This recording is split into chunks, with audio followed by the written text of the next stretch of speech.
జిల్లాలో పీడీఎస్ఓ ఆధ్వర్యంలో press meet నిర్వహించి జిల్లా వ్యాప్తంగా నారాయణ పాఠశాలలపై సమగ్ర విచారణ జరిపి చర్యలు తీసుకోవాలని డిమాండ్ చేశారు. ఫీజులతో పాటు panel board, app uses, techno, olympiad వంటి వివిధ పేర్లతో విద్యార్థులు తల్లిదండ్రుల నుంచి అధికంగా డబ్బు వసూలు చేస్తున్నారని జిల్లా కార్యదర్శి తిరుమలేష్ ఆరోపించారు. విద్యాశాఖ అధికారులు నిర్లక్ష్యం వీడి చర్యలు తీసుకోవాలని, లేకపోతే కార్యాలయాల ముందు పెద్ద ఎత్తున ఆందోళనలు చేపడతామని హెచ్చరించారు.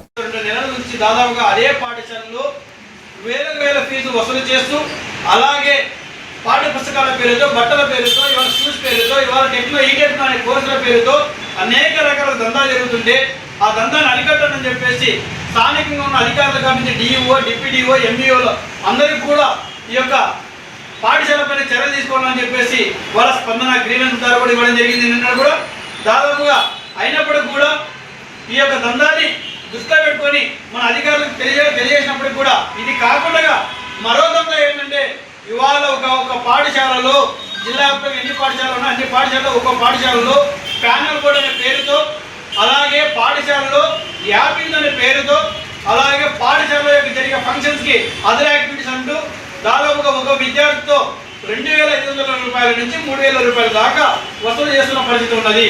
దాదాపుగా ఒక పాఠశాలలో 600 మంది అనుకున్నా కూడా దాదాపుగా ఒక్కో పాఠశాలలో 15 లక్షల రూపాయల దాకా అక్రమంగా వసూలు చేస్తున్నారు. ఇవాళ ఫీజుల పేరు ఇవాళ ఇన్ని రకాలుగా చెప్పినాం కాకుండా అడ్డదారిలో మరో రూపంలో ఇవాళ ఈ ఫీజు వసూలు చేయడం అనేది చాలా దారుణం. మరి ఇప్పటికైనా